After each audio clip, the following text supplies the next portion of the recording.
Hablar de un primera base es referirnos a poder en las muñecas y una defensa segura y flexible, priorizando el alcance y la estatura por encima de la velocidad.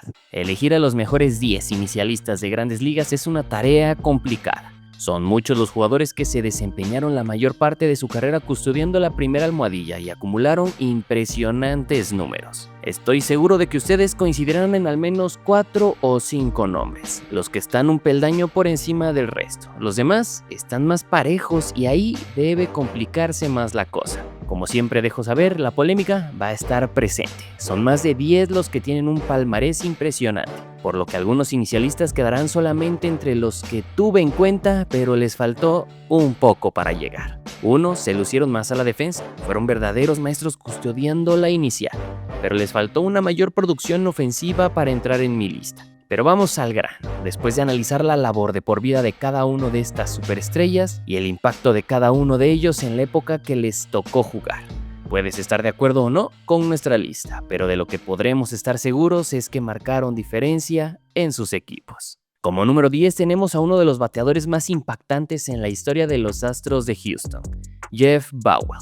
Su poder, sumado con su inteligencia, marcaron una época en la organización. Además de ser un bateador de poder, tenía velocidad en las almohadillas, dejando 202 bases robadas en su carrera. El miembro del Salón de la Fama terminó su carrera con 449 cuadrangulares, 1,529 carreras impulsadas, .297 de promedio y 1,401 bases por bola. Participó en 4 Juegos de Estrellas y consiguió un Guante de Oro, gracias a que demostró ser un jugador ágil, a pesar de que originalmente fue reclutado como tercera base. Su rapidez de pies y excelentes instintos le permitieron fildear roletazos profundos hacia la línea y realizar tiros precisos a otras bases. Destacaba por su capacidad de estirarse y rescatar lanzamientos desviados de sus compañeros del cuadro, realizando grandes jugadas en la inicial. Bagwell nació el 27 de mayo de 1968 en Boston, Massachusetts, Estados Unidos. Primera base del All-Star de la MLB en 4 ocasiones que pasó toda su carrera de 15 años con los Astros. Fue nombrado novato del año de la Liga Nacional en el 91 y jugador más valioso de la Liga Nacional en el 94. Fue elegido para ingresar al Salón de la Fama del Béisbol en el 2017.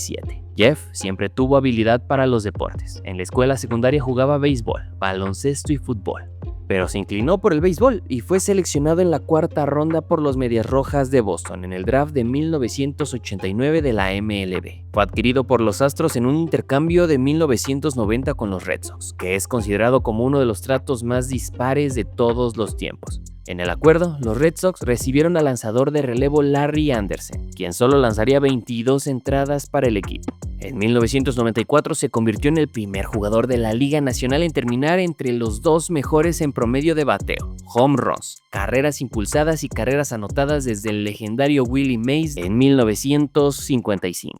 En el número 9 tenemos a la primer gran estrella en la inicial, Baby Anson. Sus apodos iban de Baby a Cap y Pop, con permiso de Brothers y Connors. Anson comenzó como tercera base en 1871 y fue un primera base fijo desde principio de 1879 a 1897.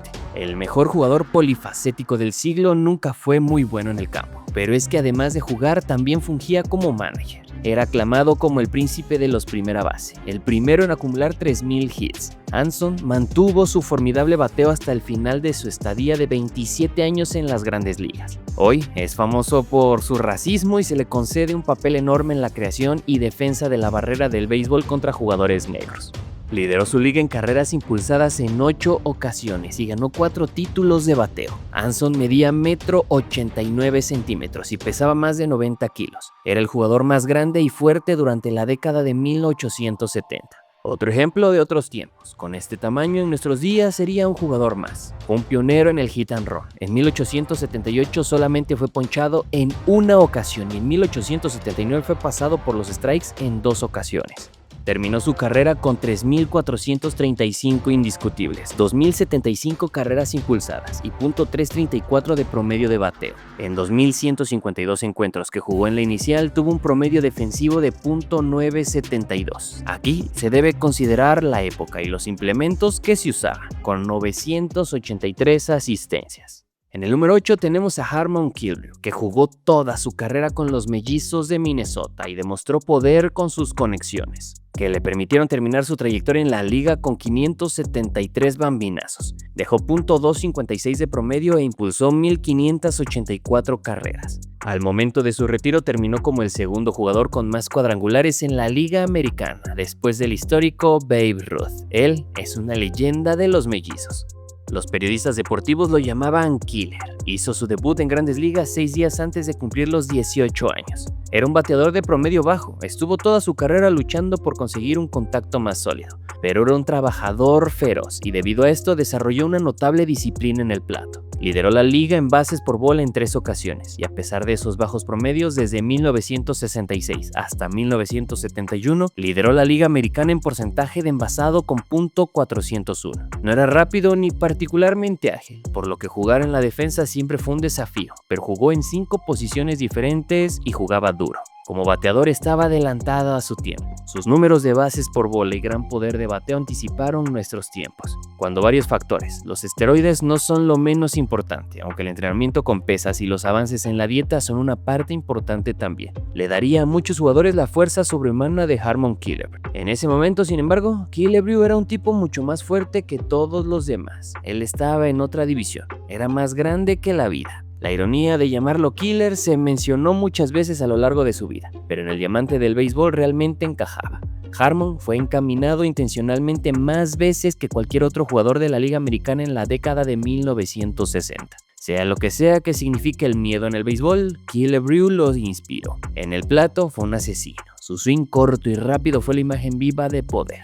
Tanto que durante años se dijo que el logotipo de MLB tiene dibujada su imagen. El hombre que creó el logo dijo que no era Killebrew, pero se parece a él y debería ser él. En el número 7 tenemos a un ambidiestro, Eddie Murray, junto a Mickey Mantle, Lance Beckerman, Chipper Jones, Roberto Alomar, Pete Rose, entre otros, fueron grandes bateadores ambidiestros. Pero uno de los que más se disfruta verlo parado en ambos lados del plato es a Murray.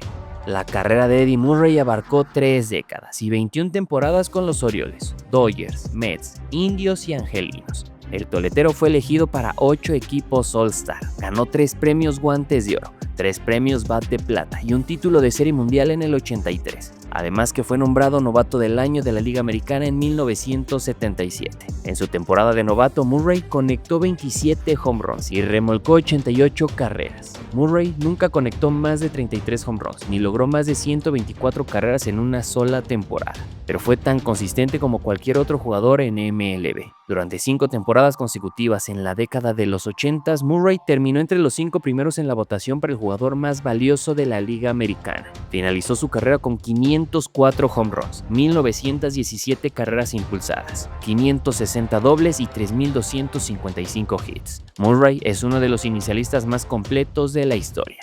No solo era un gran bateador, defendiendo era un maestro. Fildió en 2.413 juegos como inicialista para un promedio defensivo de .993 con 1.865 asistencias. En el número 6 tenemos posiblemente a la máxima leyenda de los White Sox, Frank Thomas. Quizá lo es junto con el venezolano Luis Aparicio.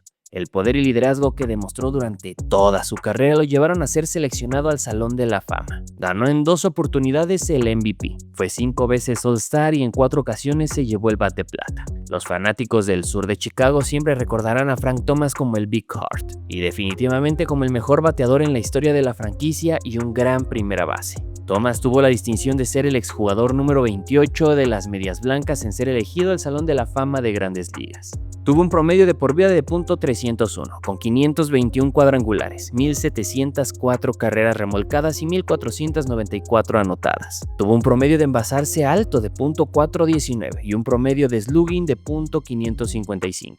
Ganó el premio jugador más valioso de la Liga Americana en 1993 y 1994. Thomas también ganó el Bat de Plata en 1991, 93, 94 y 2000 y ganó el título de bateo en 1997 cuando finalizó con un promedio de .347. El corpulento bombardero promedió .300 o más de bateo en 10 temporadas y .330 o más 4 veces. Thomas tuvo 7 temporadas consecutivas con promedio de .300 y al menos 20 home runs, 100 bases por bola, 100 carreras impulsadas, 100 carreras anotadas y un promedio de envasarse arriba de .400, además de un promedio de slugging de .500 de 1991 hasta 1997. En el número 5 tenemos a Hank Greenberg. ¿Qué hubiera sido de la carrera de Hank si no servía en la Segunda Guerra Mundial? Tal vez estaría más alto en este ranking.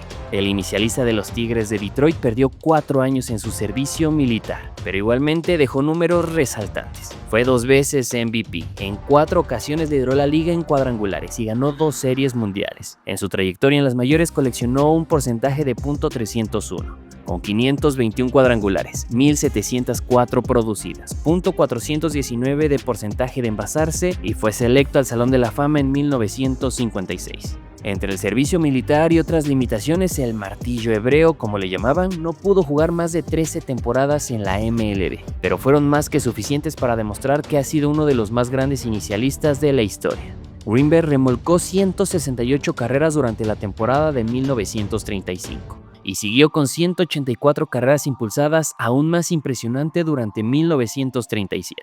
En 1938, Greenberg disparó 58 cuadrangulares, que era la segunda mejor marca después de Babe Ruth en ese momento. La Segunda Guerra Mundial interrumpió la carrera de Greenberg cuando dejó solo 19 juegos en su campaña de 1941 y se perdió toda la temporada del 42, 43 y 44, además de más de la mitad de la temporada de 1945.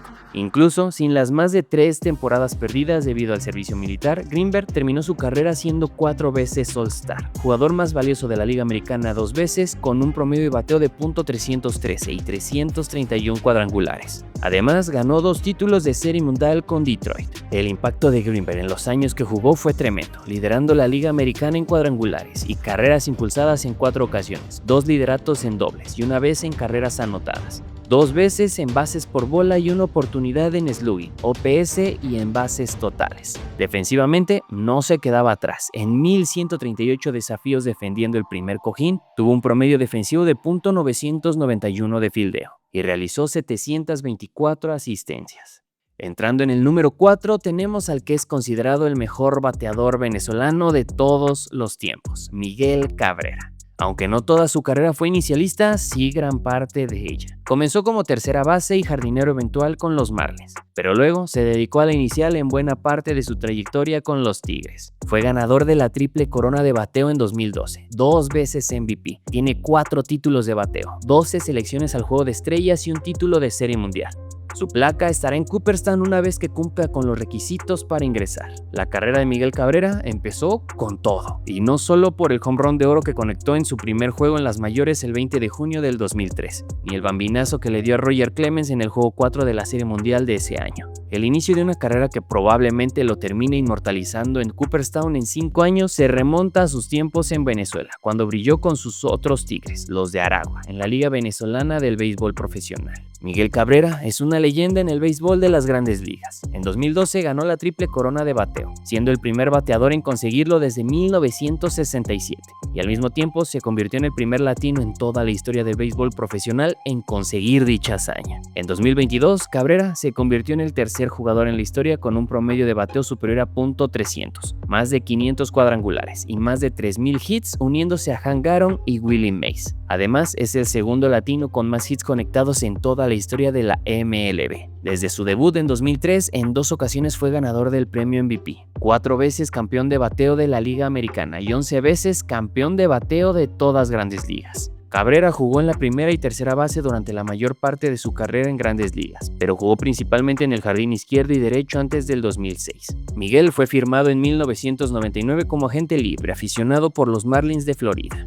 Hizo su debut en las Grandes Ligas a mediados del 2003, a la edad de 20 años, y contribuyó al éxito de la Serie Mundial de Béisbol que los Marlins ganaron ese año. Cabrera fue un jugador regular de los Marlins durante sus primeras 4 temporadas, antes de ser negociado a los Tigres de Detroit a finales del 2007. Sin duda, es uno de los mejores peloteros que ha defendido la posición de primera base. En el número 3 tenemos al que fue uno de los bateadores con más fuerza de la historia, apodado como la Bestia, Jimmie Foxx. Es una de las grandes leyendas ofensivas de las Medias Rojas de Boston, aunque comenzó su carrera con los Atléticos. Fue el jugador más joven en alcanzar 500 cuadrangulares en su carrera y dejó un porcentaje de .325, con 534 home runs, 1922 impulsadas y un slugging de .609. Consiguió una triple corona, 9 veces fue al Juego de Estrellas y ganó 2 títulos. Tenía solo 17 años cuando debutó con los Atléticos de Filadelfia en 1925. En 1932, Fox conectó 58 home runs y anotó 168 carreras, a solo 2 home runs del récord de Babe Ruth. En 1933 ganó la triple corona con un promedio de bateo de .356, 48 cuadrangulares y 163 carreras impulsadas. Fox fue un All-Star 9 veces, jugador más valioso de la Liga Americana 3 veces, ganó 2 series mundiales y 2 títulos de bateo. Terminó su carrera con un magnífico promedio de bateo de .325. XX, otro de sus apodos, lideró la Liga Americana en cuadrangulares en 4 ocasiones y en remolcadas 3 veces y en carreras anotadas en 1 oportunidad. Además, lideró la Liga Americana en OBP, slugging, OPS, OPS Plus y total bases en múltiples ocasiones. Participó en 1919 encuentros como inicialista durante 17 temporadas, filiando para un promedio de .992 con 1,222 asistencias. En el número 2 tenemos al que ha sido el bateador más dominante de su era, y eso le ganó el apodo de la máquina, Albert Pujols. El dominicano estará en el Salón de la Fama y muchos proyectan que pueda hacerlo de manera unánime. Sus logros hablan por sí solos: 3 veces MVP, novato del año, 11 veces All-Star, 2 campeonatos de Serie Mundial y 2 guantes de oro. En total, un promedio de .296, con 703 cuadrangulares y 2,218 carreras impulsadas, además de 3,384 hits. Su disciplina, compromiso y compañerismo lo dejan como uno de los peloteros latinos más queridos de la historia. En la primavera de 2001, su actuación en los entrenamientos de pretemporada fue tan contundente que los Cardenales de San Luis le abrieron las puertas del equipo titular desde el día inaugural. Ese mismo año ganó el premio al Novato del Año en la Liga Nacional, el primero en una lista de reconocimientos que no dejaría de crecer. Durante sus 11 temporadas con San Luis de 2001 a 2011, Pujols se convirtió en el bateador más temido del béisbol. En 2008, una encuesta entre los 30 managers de la MLB lo coronó como el pelotero más peligroso de la liga. Ganó 3 veces el premio al jugador más valioso de la Liga Nacional. Fue seleccionado 9 veces al Juego de Estrellas y conquistó 2 anillos de Serie Mundial en 2006 y 2011. Con estos números, su lugar en Cooperstown podía ya estar listo. Pero en 2012 firmó con los Angelinos de Anaheim, donde militó hasta 2021. Su último tramo como jugador activo lo vivió de regreso en San Luis, donde el 8 de octubre de 2022 disputó su primer partido con la franquicia que lo vio nacer como estrella. Es, junto a Hank Aaron, uno de los 2 únicos peloteros en la historia de la MLB en conectar al menos 700 cuadrangulares y acumular más de 3,000 hits, terminando con 3,384 imparables a lo largo de 22 temporadas. Al cerrar su carrera como jugador, Albert Pujols acumuló 703 cuadrangulares, cifra que lo ubica en el 4º lugar histórico de las Grandes Ligas, solo por detrás de Barry Bonds, Hank Aaron y Babe Ruth. Albert Pujols tiene asegurado un lugar en el Salón de los Inmortales como uno de los mejores primera base en la historia de Grandes Ligas. Y en el número 1 tenemos sin duda al jugador más representativo en la posición de inicialista, Lou Gehrig, con la fuerza que debe caracterizar a un jugador de primera base. Una enfermedad hizo que solo pudiera jugar 17 temporadas, pero fueron suficientes para mostrar su talento. Como dijera alguna vez, Gehrig no era llamativo, ni siquiera de los más elegantes, pero según las medidas modernas era el segundo mejor bateador que el juego había visto hasta su época. Que el único hombre, Babe Ruth, cuyas hazañas excedieran las suyas, también jugara para los Yankees no fue una tragedia, le sentaba perfectamente a Lou. Su durabilidad es legendaria, por supuesto, pero el periodo de 1926 a 1938, además de ganar 6 títulos de Serie Mundial, promedió 147 carreras impulsadas.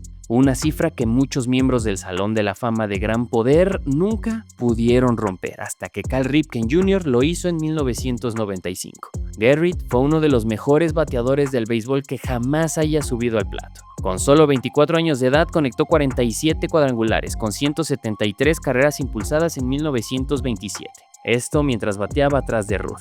En 1931, Gehrig tuvo 185 carreras impulsadas, 2 menos que el récord de todos los tiempos. Terminó la temporada de 1934 con la triple corona de la Liga Americana, con un promedio de bateo de .363, 49 cuadrangulares y 166 carreras impulsadas. Durante 13 temporadas consecutivas remolcó 100 o más carreras. Finalizó con un promedio de bateo de por vida de .340, con 493 cuadrangulares, 1.995 carreras impulsadas y 2.721 hits, al tiempo que participó en 7 Juegos de Estrellas y ganó 2 premios al jugador más valioso de la Liga Americana. En su carrera jugó 2.137 encuentros en la inicial y fildeó para un .991 y realizó 1.087 asistencias.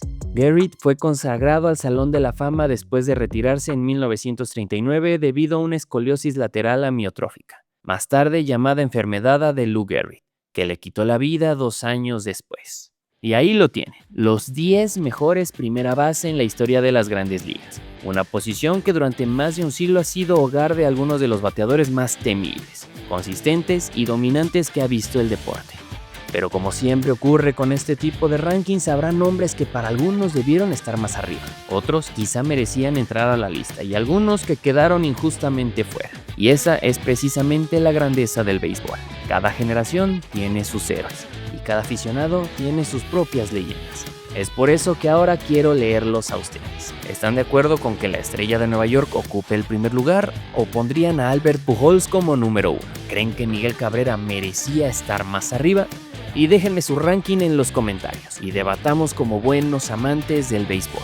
Si disfrutaste el video, no olvides dejar tu like, suscribirte al canal y activar la campanita para seguir recorriendo juntos la historia de las Grandes Ligas. Y nosotros nos vemos en el próximo video.